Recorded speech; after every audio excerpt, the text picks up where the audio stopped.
What's happening, everybody, and welcome back to the Funky Brain Podcast. My name is Dennis, and this is my Funky Brain, and we're going to have a fun chat today. But before I get started, I want to talk about the Life Mastery School. It's a series of free videos on my website talking about things like addiction recovery, love and relationships, health and wellness. It's kind of like a master class, a series of free videos for you to come in and check out anytime you want at dennisberry.com.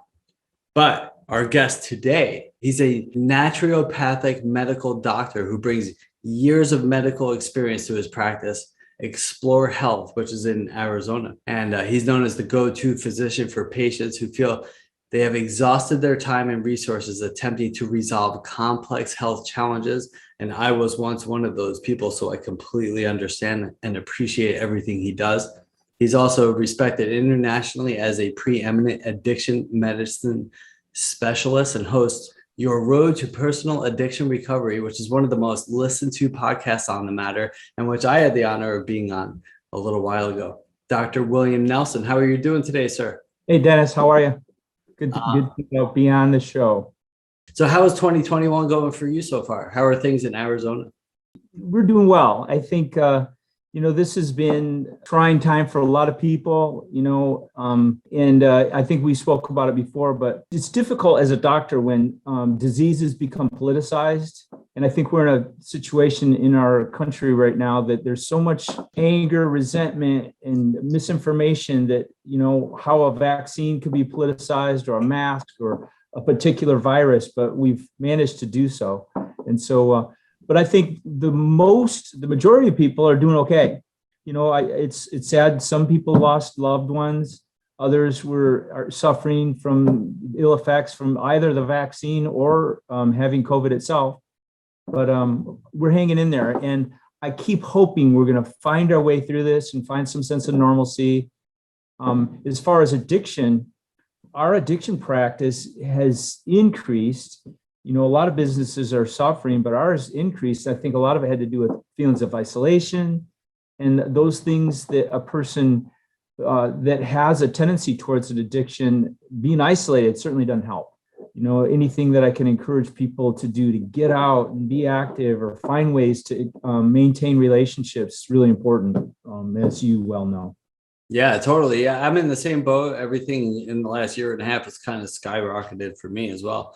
But, good, bad, however you do things like that. But the reason I brought Dr. Nelson on the show is because we are in a very challenging time right now. And I wanted to explore some of the ways that we can navigate through some of these difficult times, whether it's with addiction, like both of us tend to spend a lot of our time with, but there's also other types of emotional issues like depression or anxiety.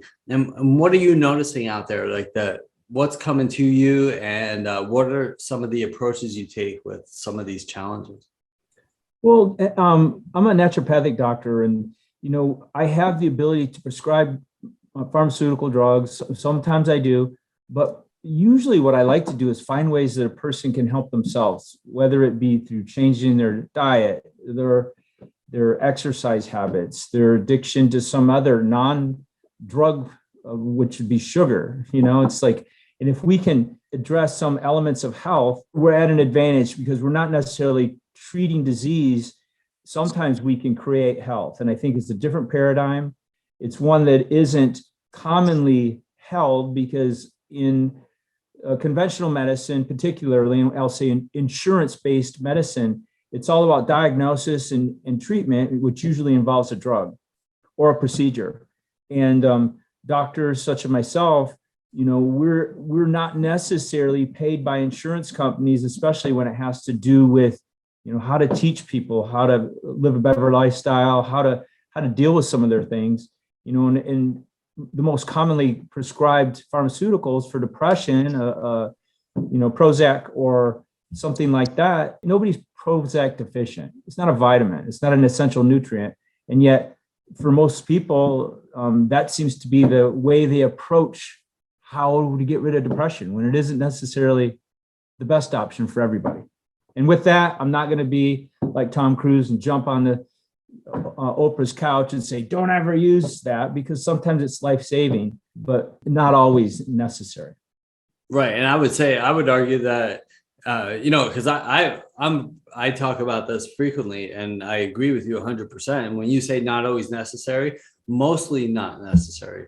But it really is in this. I can't get into numbers because I don't have those facts and figures, but it's a very small percentage of the people that actually truly need these things. But the drug companies don't make their billions of dollars on the small people that actually need the true sociopathic people, or they were meant either for that or the emergencies, like severe depression episode, somebody death or divorce, 33 to 6 months, something like that. But they don't make their money that way. Yeah. And I would never be one to say, don't take it, it's not good, because for me to, give a blanket statement for what everybody should do is ridiculous. And that's, you and I talked about that on our podcast previously. And that's the nuance of practice, whether it be coaching like what you do, or as a doctor like what I do. There's a nuance, because what may be the best for one person isn't necessarily the same for the second person. That's and right. We live in a society and a culture that's run by pharmaceutical companies and insurance companies.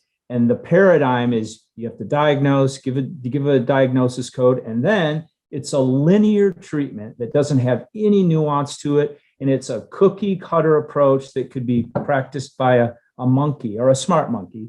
Yeah. It doesn't require a lot of thinking, thought, or creativity. And that being said, sometimes it's very challenging, because why is a person depressed? There's so many reasons they could be depressed.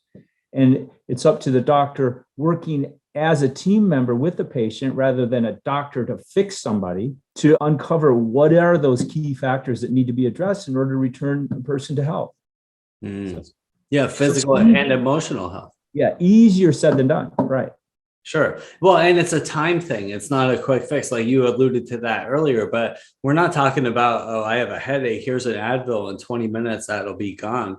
Like, we're talking about 20, 30, 40 years of emotional, subconscious thinking that might need a year or 5 years to retrain.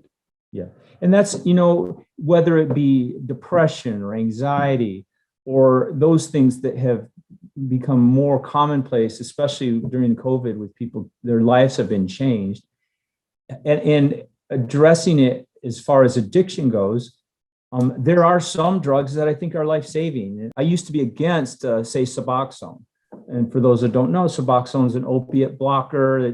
It has a mild ability to stimulate the opiate receptors, but it also has something to block opiates. I used to be against it, but we've seen in our practice, I don't prescribe them, but for some, they're life-saving, because a person is not going to overdose on Suboxone. It'll allow them to get back into a productive life if they've been addicted to opiates, fentanyl, or what other people are doing. But it allows them to have some sense of normalcy and a baseline to build upon. And I don't think probably long-term it's the best approach, but we've had people that couldn't stay sober. And with our treatment that we do primarily for opiates, we do a naltrexone, which is a prescription drug, but the delivery method is different.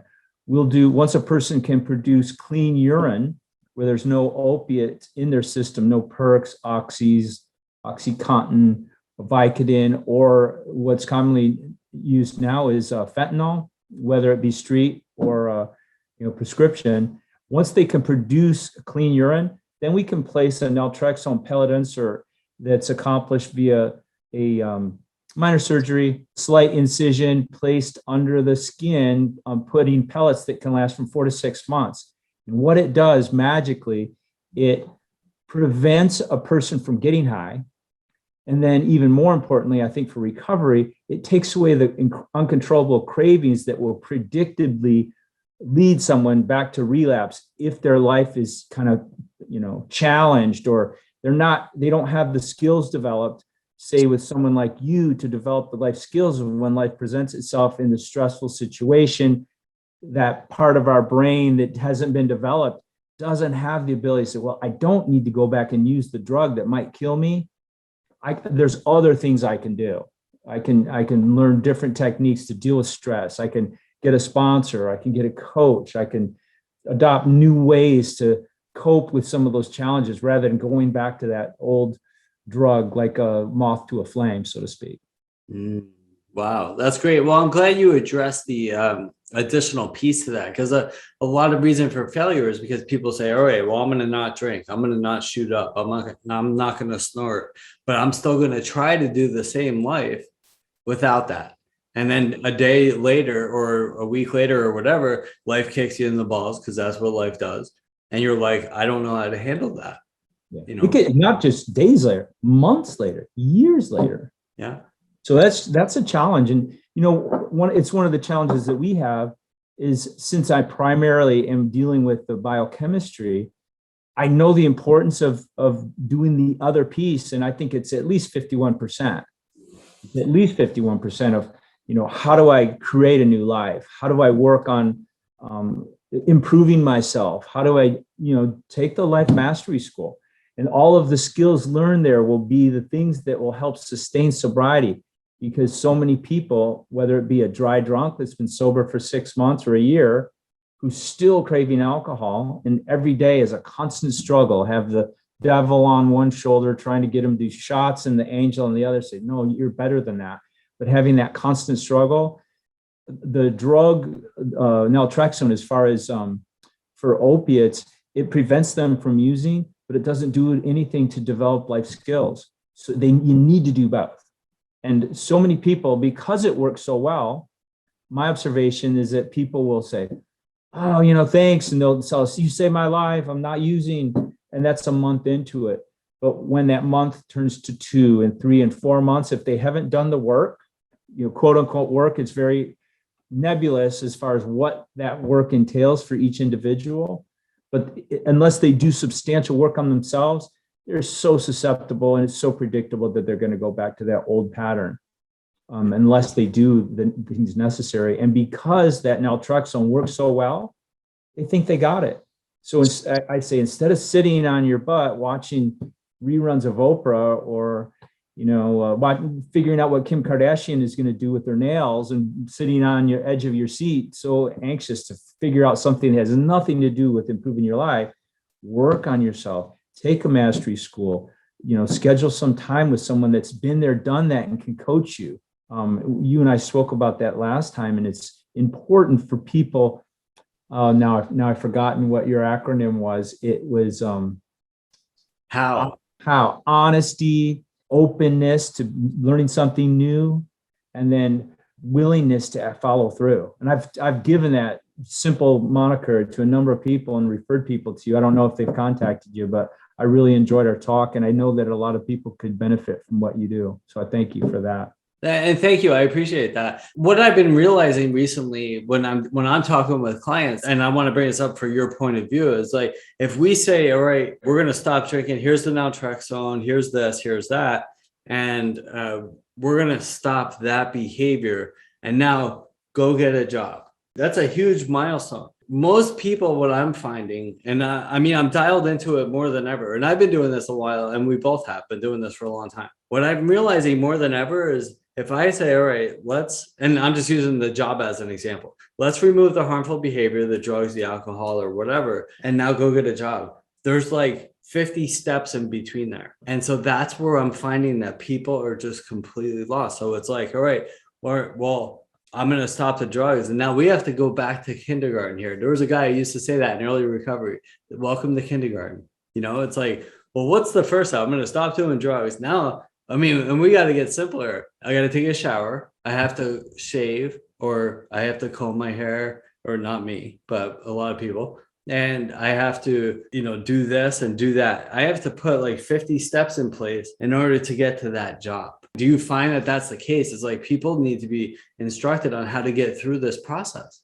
Yeah. You know, it's interesting because and maybe it's the environment that I'm in or the clients that choose to come to see me. And I think mostly because it's cash-based, it's not an insurance-based practice, that most of the people that come to me have somehow managed to maintain a job. And so for them, it's not like, oh, you got to get a job. It's like, how do you stop from losing that job they're doing really well? And much to their detriment, I think, is because some of these people are very capable, they're able to maintain a job when they are strung out on opiates, 30 and 40 a day. Like, how does anybody swallow to 30 fentanyl pills a day? I have no idea. Or smoke them, or, the way, I had somebody's, I'm like, I don't even know how you take them. Like, oh, we smoke them. I go, you smoke fentanyl? Yeah. So that seems to be the drug of choice that has the most severe short-term complications, at least in my practice. Mm-hmm. And part of it comes from the fact that my daughter was a 7-year heroin addict. And soon after I met my second wife, Stephanie, our daughter is my daughter now. She was a heroin user, 7-8 grams of IV heroin use a day, still somehow maintaining to keep things together, basically able to juggle 7 balls, but when it got to be 8 or 9 balls, they weren't able to keep it all together. But after years of start and stop and numerous detox and rehabs, followed by short-term, maybe 30 to 60-day sobriety, when realities hit, like you was describing, life presents itself in those challenging conditions, whether it be a fight with a loved one or figuring out how or what to do. It was so hard to avoid going back to that drug that was going to kill her. We thought for sure she was going to die. She'd been in the ER and got a Narcan shot probably 5-6 times. A few times her heart stopped and her heart needed to be started with paddles, and luckily for us and her, she finally got to the point of readiness where she's ready to stop using. At the time, I was right at the point where I was figuring out how to do these naltrexone pellets. And the good news and the take-home message is she beat the odds, and she's been now sober for coming up on 8 years. That's so good to hear. Working in the addiction recovery community as a behavioral health tech, basically providing service and treating her former self. And people, when she went back to the same facility where she was a patient, and when she first got there, people were like, "Is that you?" Like, "Oh my God, I thought you'd be dead by now," because she was a handful. And now she's, I get reports from people say, "Your daughter is the best therapist," even though she's not a therapist, but the best support in that. So we're really proud of her. And anyway, that's what led us to do what we are doing now. I didn't go out and go to medical school and create a practice where, I want to go into addiction, because I wasn't really trained in it, didn't really know. But through our own personal experience helping our daughter, I'm like, she wasn't offered this from anybody else, from the best treatment facilities in the United States. So we have people come not only from all of Arizona, but we have people come from out of state, Florida, Georgia, New York, and even out of the country. And they fly into Sky Harbor Airport, arrive, stay overnight, and then as long as they have clean urine, we can put that pellet in that will prevent them from using, which is part of what you need to do, and it's harm prevention. Before we can actually get into full-on recovery, it's advice for anybody out there with someone who is using a loved one, or if you're using yourself, is first of all, harm prevention. That means prevent an overdose. So they need a Narcan shot. Narcan kit in Arizona is free. And that means if someone ODs, you or somebody else can do an injection to reverse the ill effects that will cause their heart to stop from the stop breathing. So that saves thousands of people's lives every year. And then another would be have clean needles. So if they are injecting, to make sure they're not going to get HIV or Hep C, those two things can be really long-term complications. And we used to provide fentanyl strips in case someone wasn't sure if their drug had fentanyl in it. But now I'm just saying, just assume that it does, because it's Mexican fentanyl, and it's in everything. It's in fake Xanax. It's in what they call a Perk 30, which is a Mexican blue, which is that robin's egg blue, baby blue, Percocet 30, and it doesn't have any Percocet in it. Is pure fentanyl. So those are the ones that are killing up to 4 people a day in Arizona. It's more people in the United States die every 2 to 3 weeks that died in the 9/11. And that's, as much information and emphasis in how it impacted our culture and our country. 9/11 was really a horrible tragedy, but that same tragedy, as far as the number of people dying every 2 months. And so we don't give it the same amount of attention because, the people in 9/11 were outstanding citizens and fathers and husbands and wives. And I think there's this thing that people have as someone who's addicted to opiates.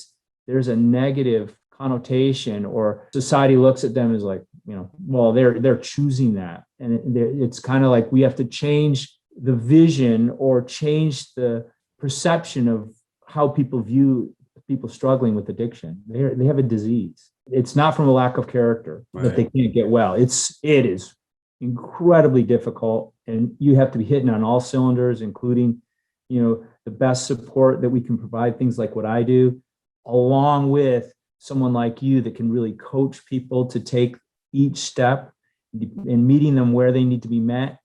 And then also having the conviction and the desire, that intangible that says, there's no way I'm ever going to use again, the readiness. And I think if you can get those three things, we can help these people.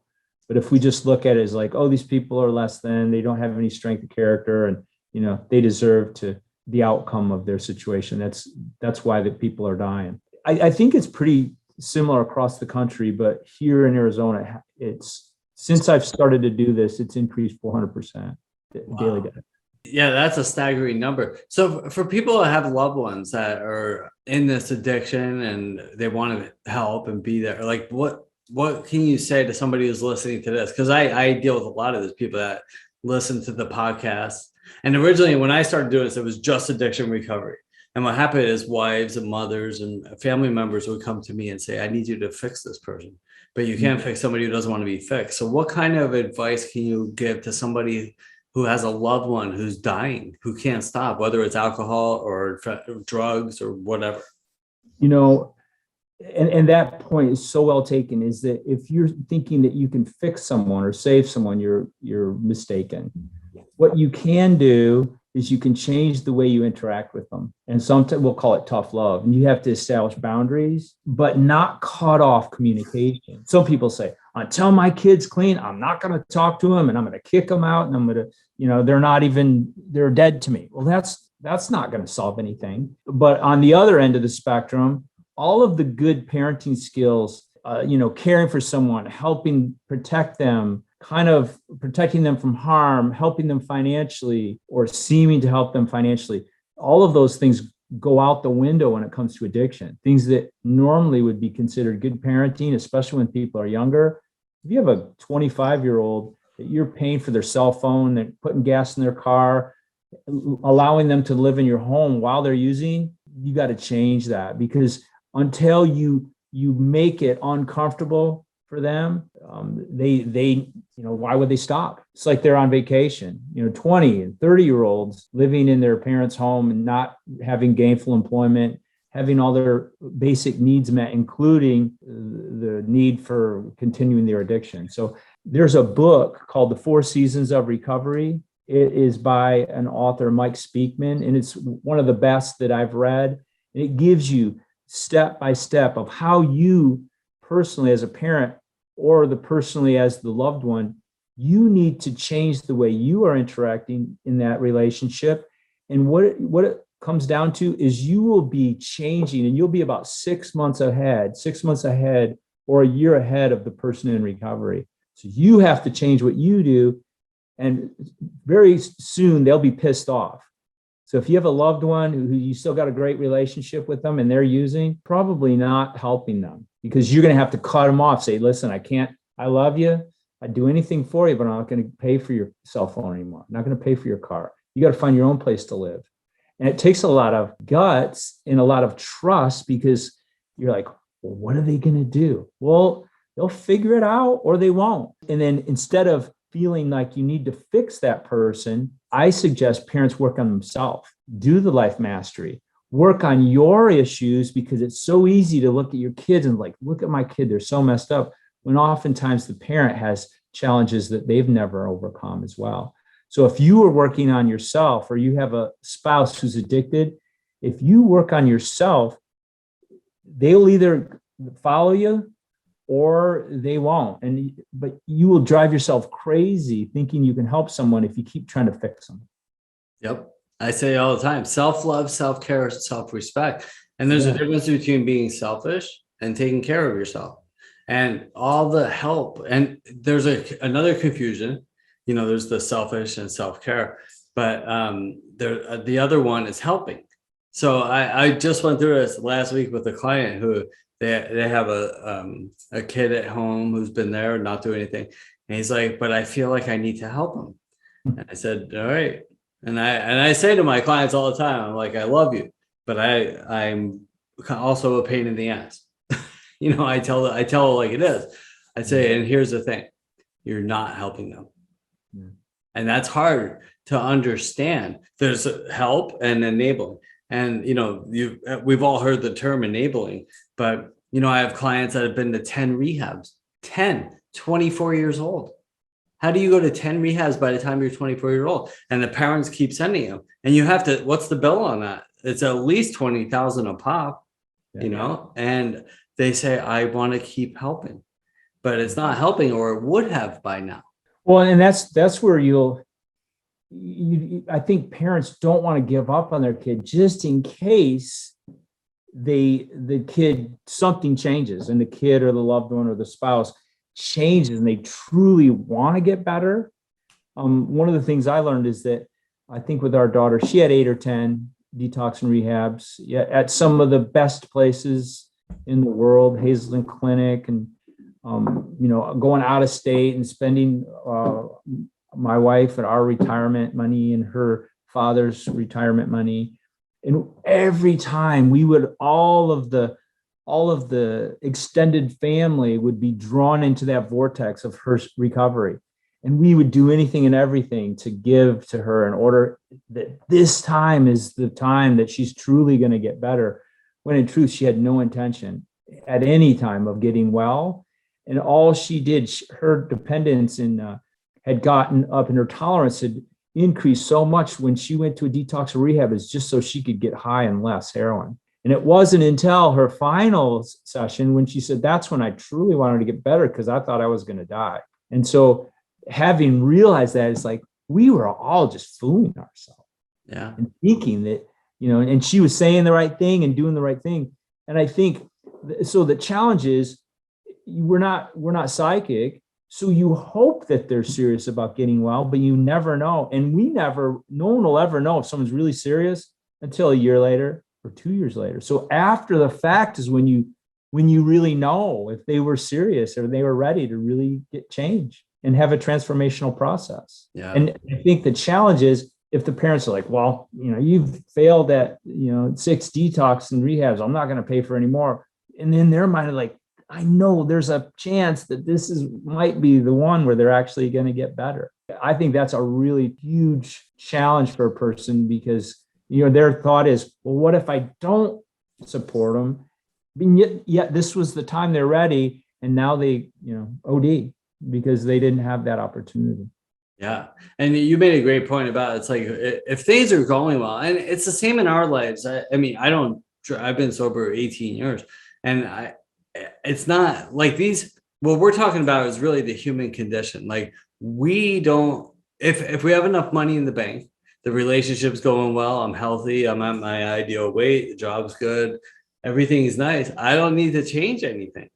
So as an addict, I keep getting stoned, I keep getting drunk or whatever my drug is, and the bills are paid and I have a car and a phone, and why change? You had said that. So one of the things that I do with my clients would be like, because I had this one very successful mother and father, and this guy, he was also in like 6, 7, 8 rehabs, and he would go out, get in trouble, and then they would bring him back in, and then they feed him, give him the cell phone, the car, and all the things. And then in a few months, he's right back in the same behavior. And what I said was, we have to make it more of a reward. So in a month, if you're sober and you're exercising and eating well and meeting with dentists or whoever, then we'll give you an allowance for a phone. And but you also have to pay rent. And what we came up with a contract, and I've done this contract with a lot of people, and the contract between the parents and the kids, or the husband and the wife, or whatever. We developed the stipulations of the contract.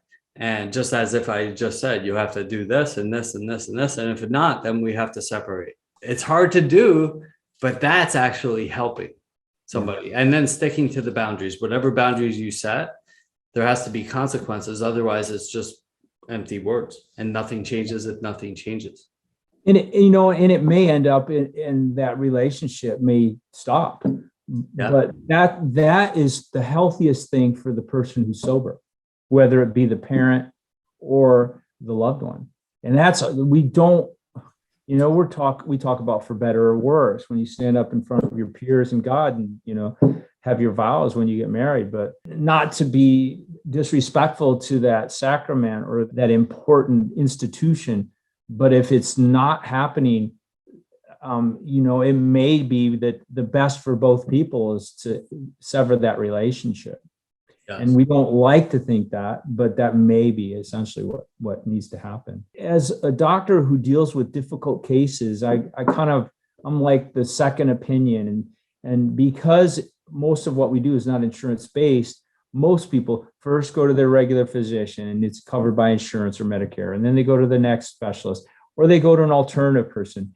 And sometimes there are things that haven't really been addressed that are some of the cause as to why they're seeking that behavior. So the addiction or the opiate use or cocaine or crystal meth or the binge drinking, that's not necessarily the problem. That may be a symptom of what's underlying.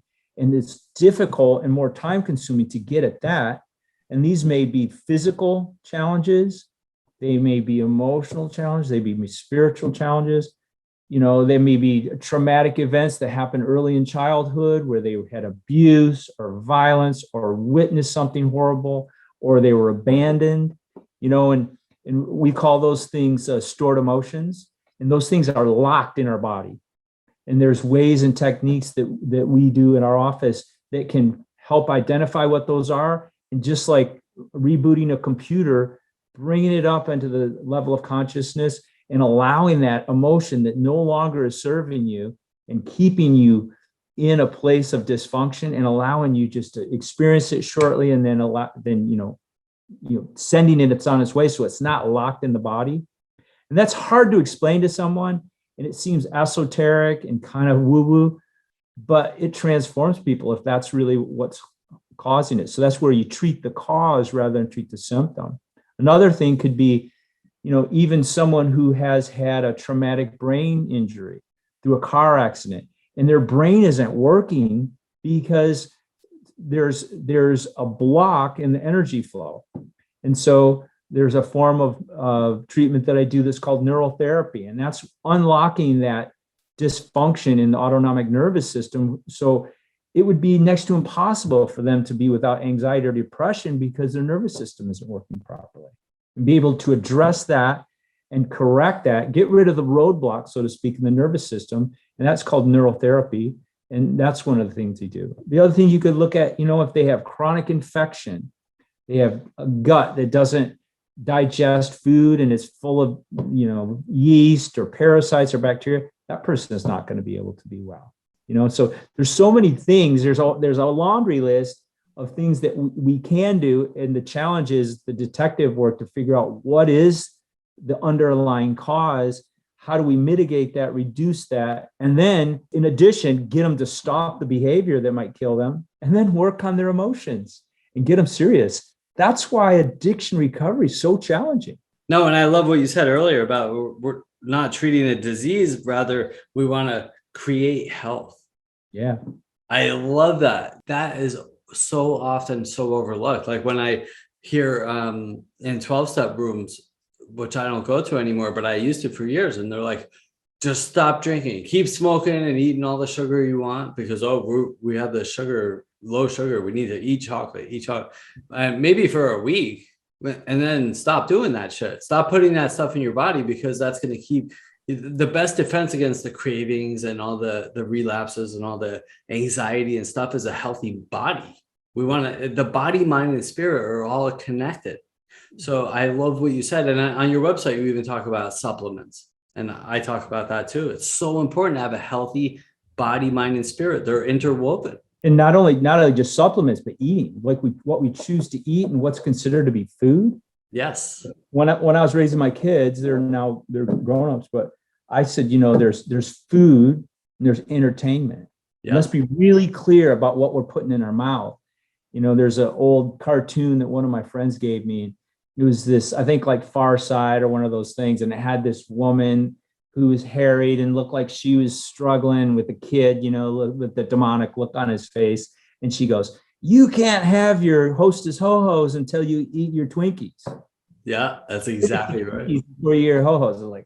And that's sometimes what we're doing. And it's a testament to the human body that our culture and people, children in particular, can grow bones and brains and muscles eating the stuff that we put in our mouth, with its processed and fluorescent and full of chemicals. And they take all the nutrients out and they replace a couple, vitamin D and niacin and B12. Anything that gets us back to eating things that grow in the ground, or if you're not a vegetarian, something that walks on 2 or 4 legs, and eating food from animals and plants and leaving that other crap that's entertainment and it's fun. It's fun to eat ice cream and it's fun to eat, chips and all that stuff, but it's not sustaining us and it's certainly not creating health. So that's what I used to tell my kids is like, we have food and entertainment.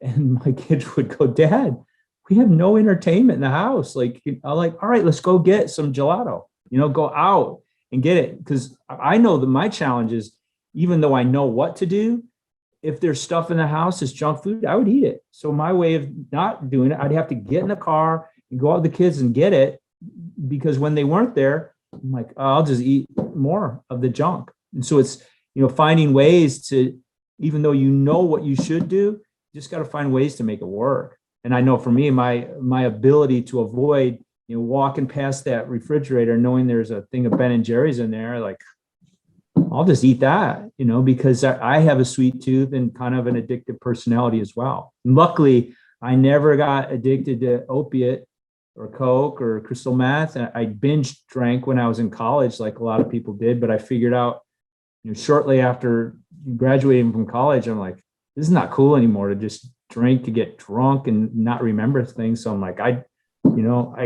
didn't necessarily quit drinking, but I figured out how to just have 1 drink or 2 drinks and be done with it. Because otherwise, so, and I have patients say, "Well, have you ever been in recovery?" Kind of, but not really. I didn't have the same challenge where my life was threatened or I was, challenged to lose my life if I didn't change.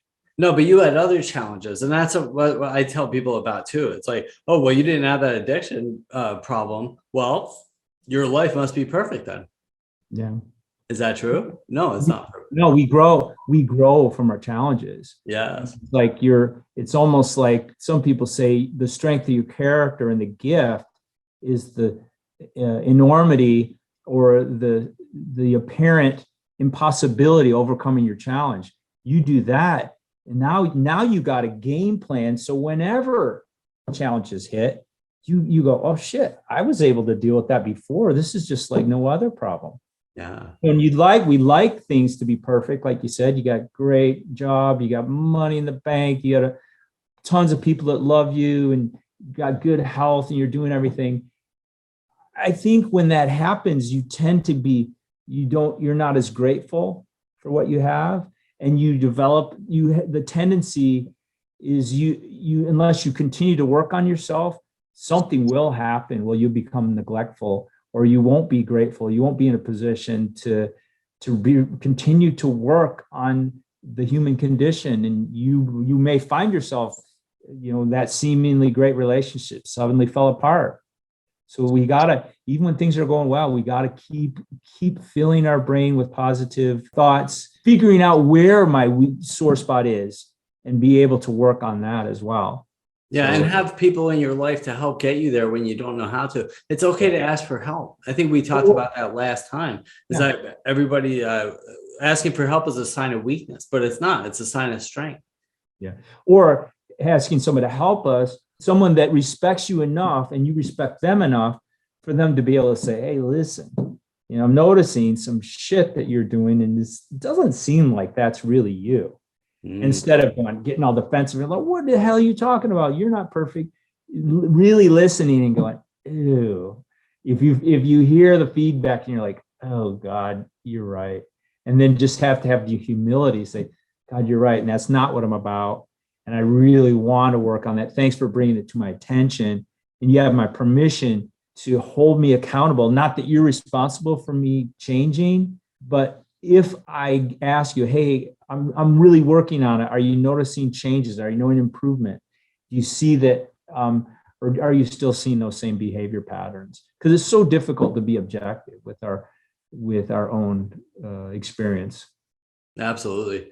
Dr. Nelson, thank you so much. So real couple more outside the box questions, more fun, but outside of working in this world of addiction, what inspires you? What makes you feel like your best self, whether it's music or food or whatever? I think the things that really inspire me is when I can make a difference, no matter what that is. If it's having a good relationship with my 6-year-old grandson and making even a small contribution to who he is as a person, that really feeds me. Also, my family.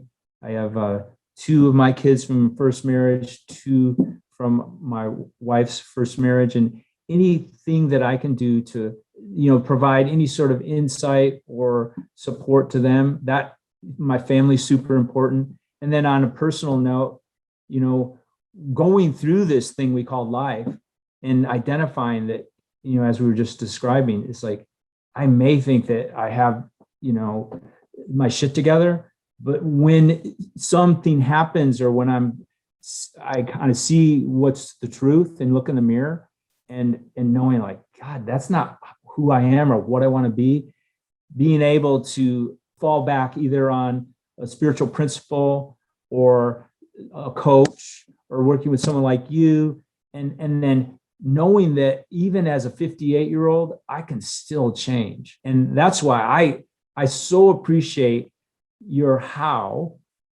honesty first, being truthful about who you are and what's going on.